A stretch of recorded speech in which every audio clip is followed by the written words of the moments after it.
આજરોજ પ્રાથમિક શાળા છાણધોઈ ખાતે કન્યા કેળવણી મહોત્સવ અને શાળા પ્રવેશોત્સવનું આયોજન કરવામાં આવ્યું હતું। કાર્યક્રમમાં મુખ્ય મહેમાન તરીકે ડોક્ટર મેહા રાઠવા ઉપસ્થિત રહ્યા હતા। ઉપરાંત ગામના સરપંચ શ્રીમતી કિંજલબેન આગેવાનો, શિક્ષકગણ, વાલીઓ અને ગ્રામજનો મોટી સંખ્યામાં હાજર રહ્યા હતા। શાળામાં પ્રથમ વખત પ્રવેશ મેળવનાર નાના ભૂલકાઓનું તિલક કરી પુષ્પવર્ષા અને તાળીઓના ગડગડાટ વચ્ચે ભવ્ય સ્વાગત કરવામાં આવ્યું હતું। બાળકોને શૈક્ષણિક કીટ અર્પણ કરી તેમના જીવનના નવા શૈક્ષણિક પ્રવાસની શુભ શરૂઆત કરાવવામાં આવી હતી। કાર્યક્રમ દરમિયાન ડોક્ટર નેહા રાઠવાએ દીકરીઓના શિક્ષણનું મહત્વ સમજાવતા જણાવ્યું હતું કે શિક્ષિત દીકરી માત્ર પરિવાર જ નહીં પરંતુ સમગ્ર સમાજના વિકાસમાં મહત્વપૂર્ણ યોગદાન આપે છે। સરપંચ શ્રીમતી કિંજલબેને પણ વાલીઓને પોતાના બાળકોને નિયમિત શાળાએ મોકલવા તેમજ શિક્ષણ પ્રત્યે જાગૃત રહેવા અનુરોધ કર્યો હતો। ઉપસ્થિત મહાનુભાવોએ બાળકોને શિક્ષણ દ્વારા જીવનમાં સફળતા પ્રાપ્ત કરવા અને ઉજ્જવળ ભવિષ્યનું નિર્માણ કરવા પ્રેરિત કર્યા હતા।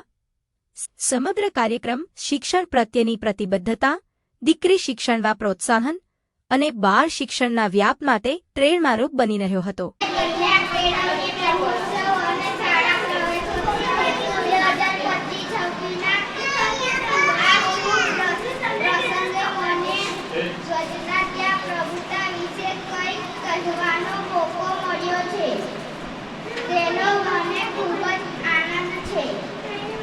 आज रोज छाणधोई प्राथमिक शाळानी अंदर प्रगति महोत्सवनी उजवणी करवामां आई। एमांथी जिल्लाना अधिकारीश्री तथा लायजन अधिकारीश्री अत्रे एमनो टाइम काढीने अत्रे उपस्थित रह्या। गामना दाताश्री पण हाजर रह्या अने गामना सरपंच श्री किंजलबेन, डेप्यूटी सरपंच श्री सुरेशभाई अने गामजनो तथा तमाम एसएमसी सभ्यो आजना आ प्रगति उत्सवनी अंदर अत्यारे सहभागी थई अमारा कार्यक्रम ने सरस बनावे ए बदल एमनो खूब खूब आभार। डॉक्टर नेहल राठवा, मददनीश पशुपालन नियामक। आज हूँ छाणधोई प्राथमिक शाळा में शाळा प्रवेशोत्सव અને કન્યા કેળવણી મહોત્સવની ઉજવણી નિમિત્તે આવી છું।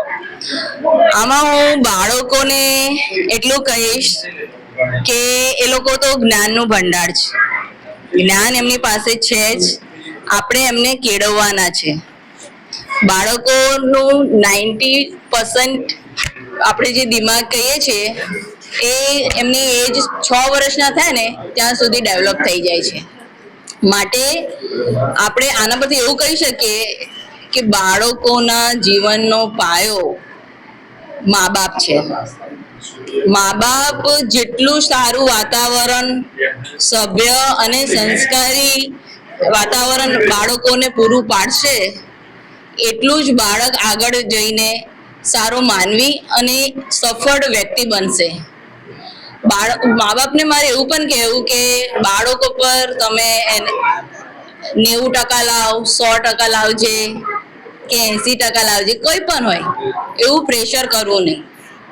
બાળકને આપણે એવું શીખવાડવાનું છે કે તને ક્લાસમાં જે ભણાવે છે એને સમજ, એ તને આખી જિંદગી યાદ રહે એ પ્રકારનું કરવાનું છે। બાળક એક ફૂલ સમાન છે, એનું સિંચન આપણે સૌ મળીને કરવાનું છે। અને બીજું એ કે દીકરીઓ આપણા સામાજિક માનસિકતાને લીધે ઘણી પાછળ રહી જાય છે। તો આપણે એવી દીકરીઓ જેમાં પોટેન્શિયલ છે એ સારી દીકરી અને સાથે સાથે સારું વ્યક્તિ અને એક સક્સેસફુલ વુમન બની શકે છે। તો આપણે દરેક દીકરીને આપણા દેશનું નામ રોશન કરે ત્યાં સુધી પહોંચાડીએ। આભાર।